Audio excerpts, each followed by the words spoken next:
మీరు ఎలాంటి బిజినెస్ చేస్తున్నా ఏఐ టూల్స్ ద్వారా మీ బిజినెస్ ని డబుల్ చేసుకోవచ్చు. జస్ట్ 49 రూపీస్కే ఏఐ టూల్. నమస్తే, వెల్కమ్ టు సుమన్ టీవీ. ప్రస్తుతం మనతో పాటు ఉన్నారు ఫర్టిలిటీ స్పెషలిస్ట్ రేణుకా మేడం. మేడంతో మాట్లాడదాం. నమస్తే మ్యామ్. నమస్తే అండి మేడం, ఇప్పుడు ఐవీఎఫ్ అంటారు కదా, దాన్ని మామూలుగా ఎన్నిసార్లు చేసుకోవచ్చు ఐవీఎఫ్ అనేది? సో ఐవీఎఫ్ అనేది ఇట్స్ నాట్ లైక్ ఇన్నిసార్లే చెయ్యాలి అనేమి లిమిట్ లేదు. It varies. కొంతమందికి ఒక్కసారి ఎగ్స్ తీసిన దాంతో మనకి చాలా ఎంబ్రియోస్ వస్తాయి. సో మనం ఎన్ని ఐవీఎఫ్స్ అయ్యాయి అని అంటే మనం కౌంట్ చేయాల్సింది ఎంబ్రియో ట్రాన్స్ఫర్స్ని బట్టి కాదు, ఎన్నిసార్లు ఎగ్స్ పిక్ చేశారు అనేది. సో కొంతమందికి రిజర్వ్ బాగుంటుంది, ఎగ్స్ బాగుంటాయి. సో మంచి ఏజ్లో, కరెక్ట్ ఏజ్లో, కరెక్ట్ టైంలో ఐవీఎఫ్ చేయించుకున్నప్పుడు ఎక్కువ ఎగ్స్ వచ్చినప్పుడు అవి ఎక్కువ ఎంబ్రియోస్ని ఇస్తాయి. సో ఇచ్చినప్పుడు అవి ఒక్క సైకిల్లోనే వాళ్ళకి కావాల్సిన రిజల్ట్ వచ్చేస్తుంది. ఒక్కొక్కసారి ఫ్యామిలీ కూడా కంప్లీట్ అయిపోతుంది. కొంతమంది పేషెంట్స్ ఎలా ఉంటారంటే వాళ్ళకి ఉండటమే తక్కువ ఎగ్స్ ఉంటాయి, ఒకటో రెండో అలా ఉంటాయి. అలా ఉన్న వాళ్ళకి మల్టిపుల్ సైకిల్స్ చేయాల్సి వస్తుంది.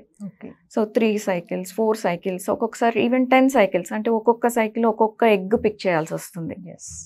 ఎగ్ రిజర్వ్ బాగున్న వాళ్ళకి, ఎగ్ కౌంట్ బాగున్న వాళ్ళకి ఒక్క సింగిల్ సైకిల్లోనే అన్నీ వచ్చేస్తాయి. ఇలా తక్కువ ఉన్న వాళ్ళకి ఏంటంటే ఒక్కొక్కటి చేయాలి కాబట్టి మల్టిపుల్ టైమ్స్ చేయాల్సి వస్తుంది. సో లిమిట్ అంటూ ఏమీ లేదు, ఇన్నిసార్లు చేయాలి అది. మెయిన్ లిమిటింగ్ ఫ్యాక్టర్ ఏంటంటే ఐవీఎఫ్లో కాస్ట్. సో సైడ్ ఎఫెక్ట్స్ పరంగా చూసుకుంటే అంత మేజర్ సైడ్ ఎఫెక్ట్స్ ఏమీ ఉండవు. ఓన్లీ ఆ ట్రీట్మెంట్ తీసుకునే ఆ few days, 9 or 10 days injections అవి తీసుకున్నప్పుడు కొంచెం హాట్ ఫ్లషెస్లో రావడం, డ్రౌజీగా అనిపించడము, అది టెంపరీగా ఉంటాయి అంతే. సో అది కొంచెం హ్యాండిల్ చేసుకోగలిగితే ఎన్నిసార్లు చేయొచ్చు. మేజర్ హెల్త్ ఇష్యూస్ ఏమీ ఉండవు. అంటే మీకు ఒక చిన్న ఎగ్జాంపుల్ చెప్తాను. ఐవీఎఫ్ అనేది మ్యారేజ్ అయిన వాళ్ళకి, పిల్లలు కావాలనుకునే వాళ్ళకే కాదు, కొంతమందికి క్యాన్సర్స్ వస్తాయి. చిన్న పిల్లలకి 13-14 years మెచ్యూర్ అయిన ఆడపిల్లలకి క్యాన్సర్స్ వచ్చాయనుకోండి, వాళ్ళు క్యాన్సర్ థెరపీస్కి వెళ్ళాలి. సో ఈ క్యాన్సర్ థెరపీస్కి వెళ్ళినప్పుడు కీమోథెరపీ, రేడియేషన్, ఒక్కొక్కసారి సర్జరీ చేసి ఓవరీస్ కూడా తీసేయాల్సిన సిచ్యువేషన్ వస్తుంది. అలాంటప్పుడు వాళ్ళ ఫర్టిలిటీని ప్రిజర్వ్ చేయడానికి, అంటే క్యాన్సర్ పేషెంట్ చిన్న పిల్లలు, వాళ్ళ ఫర్టిలిటీని ప్రిజర్వ్ చేయడానికి వాళ్ళకి ఐవీఎఫ్ చేస్తాం.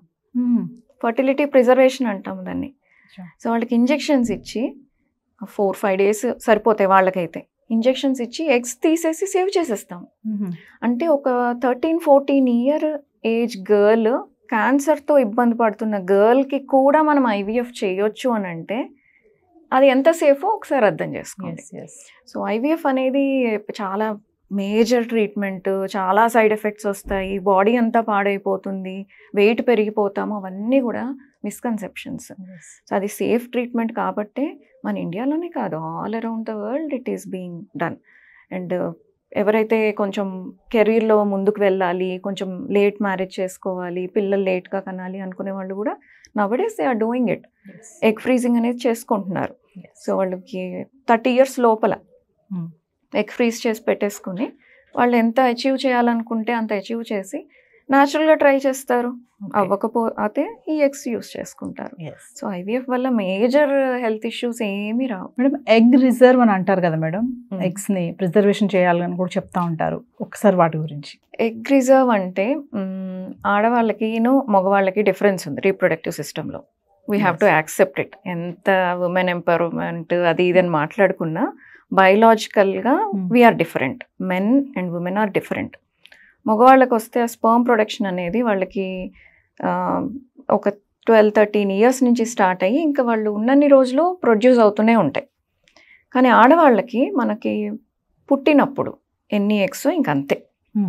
సో మనం ఒక ఆడపిల్ల పుట్టినప్పుడు వాళ్ళకి అరౌండ్ 2 to 3 million ఎగ్స్ ఉంటాయి రెగ్యులర్గా, కామన్గా 2 to 3 million.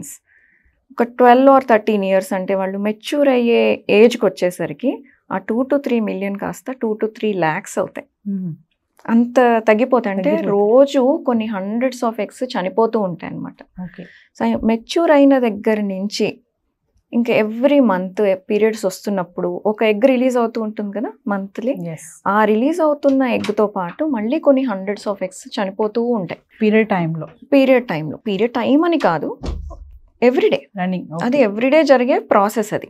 సో అలాగా అన్ని ఎగ్స్ అయిపోయిన తర్వాత వస్తుంది అని అన్నప్పుడు మెనోపాజ్ వస్తుంది. సో అంటే మెనోపాజ్ వచ్చే టైంకి మనకి ఓవరీస్లో అరౌండ్ 500 to 1000 ఎగ్స్ మిగిలి ఉంటాయి. ఇంకా అవన్నీ ఇంకా ఆల్మోస్ట్ డెడ్ ఎగ్స్ లాంటివి అనమాట, పనికిరాని ఎగ్స్. సో మనకి పుట్టినప్పుడు ఉన్న ఎగ్సే మన ఎగ్స్, ఇంకా దాన్ని కౌంట్ పెంచడానికి ఇంకా అవ్వదు, దాన్నే రిజర్వ్ అంటాం. సో ఆ రిజర్వ్ బాగున్నప్పుడే ప్రెగ్నెన్సీ వచ్చే ఛాన్సెస్ బాగుంటాయి. ఎలా అయితే రిజర్వ్ తగ్గుతూ ఉంటుందో, అంటే ఎగ్ కౌంట్ తగ్గుతూ ఉంటుందో ప్రెగ్నెన్సీ ఛాన్సెస్ తగ్గుతాయి. ఎందుకంటే రెండు, ఒకటి క్వాలిటీ, ఒకటి క్వాంటిటీ. సో 2 రీజన్స్ వల్ల మనకి ప్రెగ్నెన్సీ వచ్చే ఛాన్సెస్ తగ్గుతాయి. సో ఎగ్ రిజర్వ్ బాగున్నప్పుడే ప్రెగ్నెన్సీ ప్లాన్ చేసుకోవడం బెటర్. లేదు మీకు ఆ టైంలో ప్రెగ్నెన్సీ ప్లాన్ చేసుకోవడం కుదరదు ఫర్ ఎనీ రీజన్, మ్యారేజ్ కాలేదనో లేకపోతే మీరు ప్రెగ్నెన్సీకి రెడీగా లేరు అని అనుకున్నప్పుడు, మీ రీప్రొడక్షన్ మీద ప్రాబ్లం పడకూడదు ఆర్ మీ పొటెన్షియల్ సేవ్ చేసుకోవాలి అని అనుకున్నప్పుడు ఈ ఆప్షన్ ఎగ్ ఫ్రీజింగ్ అనేది ఒక ఆప్షన్. సో ఇప్పుడు ఆడవాళ్ళు కూడా కెరీర్లో చాలా ముందుకు వెళ్ళాలి అని లేట్గా మ్యారేజ్ చేసుకోవడం అది జరుగుతుంది. మ్యారేజ్ చేసుకున్న పిల్లల్ని పోస్ట్పోన్ చేసుకుంటున్నారు. అది కూడా చాలా రీజన్స్ ఉన్నాయి. అంటే పార్ట్నర్తో అడ్జస్ట్ అవ్వడానికి టైం కావాలనో, లేకపోతే ఇంకొంచెం కెరీర్లో ముందుకు వెళ్ళాలనో, ఈ రీజన్స్ వల్ల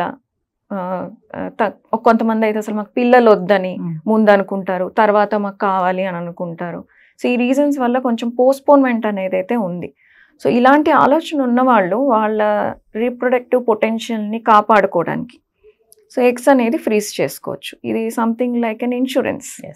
సో మీ రీప్రొడక్టివ్ పొటెన్షియల్ని మీరు సేవ్ చేసుకుంటున్నారు, ఇన్ష్యూర్ చేసుకుంటున్నారు. సో బై ఎగ్ ఫ్రీజింగ్ అనమాట. సో ఇది జనరల్ ఐవీఎఫ్ లాగానే ఉంటుంది. సో మీకు ఒక 8 to 9 days ఇంజెక్షన్స్ ఇచ్చి ఎగ్స్ మెచ్యూర్ అయిన తర్వాత వాటిని తీసి ఫ్రీజింగ్లో పెట్టేస్తాం. సో 5 years అవి ఉంటాయి. సో 5 years తర్వాత కూడా ఉంటాయి, కానీ వాటి మీద ఇంపాక్ట్ పడకుండా మనకి ఎవిడెన్స్ అయితే 5 years వరకు బాగుంటాయి, ఎగ్స్కి ఇబ్బంది కాకుండా అనేది ఎవిడెన్స్ ఉంది. సో అదే మీరు అన్నారు కదా మహిళలు తక్కువగా ఉంటాయి ఎగ్స్ అని చెప్పారు కదా, దానికి ఏమైనా ట్రీట్మెంట్ ఉంటుందా? లో ఎగ్ రిజర్వ్ ఉన్న వాళ్ళకి ఆల్రెడీ నేను చెప్పాను, పోవటమే ఎగ్స్. ఒక బుట్టలో మార్బుల్స్ని ఇమాజిన్ చేసుకోండి, తీయటమే, ఓకే, వేయటానికి అవ్వదు ఇంకా. సో ఒకసారి ఎగ్స్ అయిపోయాయి అని అంటే ఇంక అయిపోయినట్టే. సో మనం ఫర్దర్గా ఇచ్చే ట్రీట్మెంట్స్ ఎలాంటివి అంటే ఉన్న ఎగ్స్ క్వాలిటీ ఇంప్రూవ్ చేయడమే, ఓకే. అంతేకాని కొత్త ఎగ్స్ పుట్టించేలాగా ఇంకా టెక్నిక్స్ కానివ్వండి, టెక్నాలజీ కానివ్వండి ఇంకా డెవలప్ కాలే. సో ఎగ్స్ పెరిగేలాగా ట్రీట్మెంట్స్ అయితే ఇప్పుడు లేవు. కొన్ని మెడిసిన్స్ ఉంటాయి, అంటే మనము ఐవీఎఫ్కో ఐయుఐఓ చేసేటప్పుడు ఆ పర్టికులర్ మంత్లో ఒక 2-3 ఎగ్స్ గ్రోత్ ఫేస్లో రావటానికి ఒక 6 to 8 weeks మెడిసిన్స్ ఉంటాయి. అవి టెంపరీ ఎఫెక్ట్, ఆ ట్రీట్మెంట్ అయ్యేంత వరకు ఉంటుంది ఎఫెక్ట్, తర్వాత అది వేన్ ఆఫ్ అయిపోతుంది. సో అంతవరకే ఉంది మెడికేషన్. కొన్ని ఇంకా ఎక్స్పెరిమెంటల్ స్టేజ్లో ఉన్నాయి. ఇప్పుడు పిఆర్పి అని అన్నారు ఇదివరకు, ఇప్పుడు స్టెమ్ సెల్ అంటున్నారు. పిఆర్పి థెరపీ అనేది అయితే అది అవుట్డేటెడ్ అయిపోయింది. సో ఈవెన్ పెద్ద పెద్ద కాన్ఫరెన్స్లో, ఇంటర్నేషనల్ కాన్ఫరెన్సెస్లో కూడా they have proven that PRP వల్ల ఓవరీస్ రీజువినేట్ అవ్వవు. It has been proven beyond doubt. ఇంకా ఆ ట్రీట్మెంట్ అనేది ఎగ్స్ పెంచటానికి చెయ్యకూడదు. ఈ 2023లో కూడా ఇంటర్నేషనల్ కాన్ఫరెన్సెస్ జరుగుతూ ఉంటాయి ఈ ఆస్పెక్ట్స్ కోసమని. సో వాటిల్లో వాళ్ళు నిర్ధారించారు, సో ఎగ్స్ తక్కువ ఉన్న వాళ్ళకి ఈ పిఆర్పీలు వాడితే ఉపయోగం లేదు. ఆ పిఆర్పి ట్రీట్మెంట్స్ ఏమీ తక్కువ కాస్ట్ కాదు, కాస్ట్లీ చాలా. లాప్రోస్కోపీ చేయాలి మళ్ళీ. సో అంత కాస్ట్ పెట్టినా దానివల్ల ఉపయోగం లేదు అని చెప్పి ఆల్రెడీ ప్రూవ్ చేస్తారు. సో ఆ ట్రీట్మెంట్ ఇప్పుడు వాడడానికి లేదు. ఇప్పుడు నెక్స్ట్ ఇప్పుడు ఉన్నది ఇంకొకటి ఏంటి అంటే ఎక్స్పెరిమెంటల్ స్టేజ్లో ఉంది స్టెమ్ సెల్ థెరపీ అనేది. అంటే మనకి ఇక్కడ బోన్ నుంచి బ్లడ్ డ్రా చేసి అందులోంచి స్టెమ్ సెల్స్ అనేవి సపరేట్ చేస్తారు, చేసి దాన్ని లాప్రోస్కోపీ ద్వారా ఓవరీస్లోకి ఇంజెక్ట్ చేస్తారనమాట. సో దానివల్ల ఆ స్టెమ్ సెల్స్, అంటే స్టెమ్ సెల్కి ఒక క్యారెక్టర్ ఏంటి అని అంటే మనం ఏ ఆర్గన్లో పెడితే ఆ ఆర్గన్కి తగ్గట్టుగా మారుతాయి. ఓకే, ఇప్పుడు కిడ్నీలో పెడితే కిడ్నీ సెల్స్ లాగా, లివర్లో పెడితే లివర్ లాగా చేంజ్ అవుతాయి. ఓకే, సో అలాగే ఓవరీలో పెడితే ఎగ్స్ లాగా చేంజ్ అవుతాయి అన్న కాన్సెప్ట్ తోటి ఆ ఎక్స్పెరిమెంట్ స్టార్ట్ చేశారు. ఇంకా జరుగుతోంది అది, ఇంకా రిజల్ట్స్ పూర్తిగా ఖచ్చితంగా పనిచేస్తుంది అని రిజల్ట్స్ ఇంకా రాలేదు, ఎక్స్పెరిమెంటల్గా ఉంది. ఎవరికన్నా మాకు డోనర్ అంటే ఎగ్స్ కొంతమందికి లేని వాళ్ళకి డోనర్స్ చెప్తాం. సో మాకు డోనర్ వద్దు, మేము ఏ ట్రీట్మెంట్ కన్నా రెడీయే, అవి ఎక్స్పెరిమెంటల్ ప్రొసీజర్స్ అయినా పర్వాలేదు, మేము చేయించుకుంటాము, మాకు లాప్రోస్కోపీలు ఇవి చేయించుకోవడానికి కూడా ఇబ్బంది లేదు అని వాళ్ళు సంతకం పెట్టి కన్సెంట్ ఇస్తే అప్పుడు ఈ స్టెమ్ సెల్ థెరపీస్ అనేవి ఇవ్వచ్చు. మామూలుగా ఎగ్ రిజర్వ్ అంటే ఏంటి మేడం? అసలు చాలా మందికి తెలియదు ఈ విషయం. ఎగ్ రిజర్వ్ అనేది ఎగ్ కౌంట్, అది మన ఓవరీస్ లో ఈ పాయింట్ ఆఫ్ టైంలో ఎన్ని ఎగ్స్ ఉన్నాయి, ఓకే, అది ఎగ్ రిజర్వ్. అది మనకి ఏజ్ తో పాటు తగ్గుతూ ఉంటుంది, తగ్గడమే, ఒక పెరగడం అనేది ఉండదు. ఆన్ అండ్ యావరేజ్ 1 yearలో 10% డ్రాప్ ఉంటుంది. ఓకే, సో ఈ ఇయర్కి నెక్స్ట్ ఇయర్కి పోల్చుకుంటే మన ఎగ్ కౌంట్ 10% తగ్గుతుంది. సో మన ఓవరీస్లో మిగిలి ఉన్న ఎగ్స్, ఎగ్ రిజర్వ్ అంటే అది. మన దీని మీద కూడా లైఫ్ స్టైల్ డిపెండ్ ఉంటుందా? ఉంటుంది, ఇది ఎగ్ రిజర్వ్ కి కూడా లైఫ్ స్టైల్. అంటే ఇప్పుడు నేను ఇందాక చెప్పాను ఎగ్స్ చనిపోతూ ఉంటాయి, రిలీజ్ అయ్యే ఒక్కో ఎగ్ తోటి చాలా ఎగ్స్ చనిపోతూ ఉంటాయి అని.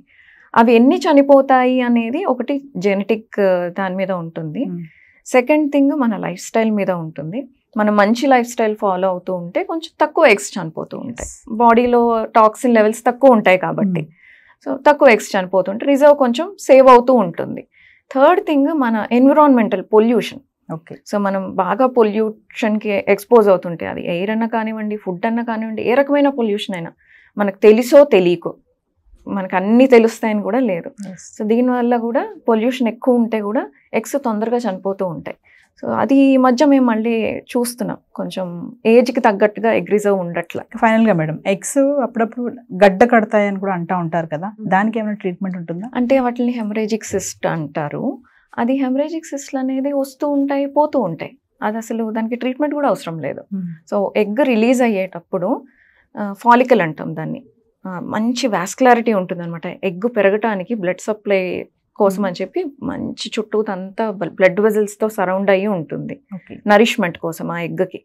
సో ఆ బబుల్ పగులుతుంది, పగిలి ఎగ్ బయటకు రావాలి. ఆ బర్స్ట్ అయ్యే ప్రాసెస్లో అంటే ఓవులేషన్, ఆ ఓవులేషన్ అయ్యే ప్రాసెస్లో ఒక్కొక్కసారి దాని మీద ఉండే చిన్న నరం ఏదన్నా బ్రేక్ అయితే ఆ ఫాలికల్ అనేది బ్లడ్తో ఫిల్ అయిపోతుంది అనమాట. ఫిల్ అయ్యి కొంచెం నొప్పి రావటం, ఇబ్బంది అనిపించడం అది ఉంటుంది. ఎప్పుడైనా అదే టైంలో పొరపాటున స్కానింగ్ చేస్తే మనకు అలా బ్లడ్ క్లాట్ అయినట్టు కనపడుతుంది. అది మళ్ళీ నెక్స్ట్ మంత్ చూస్తే పోతుంది. సో దానికి అసలు ఎటువంటి యాక్టివ్ ట్రీట్మెంట్ అక్కర్లేదు.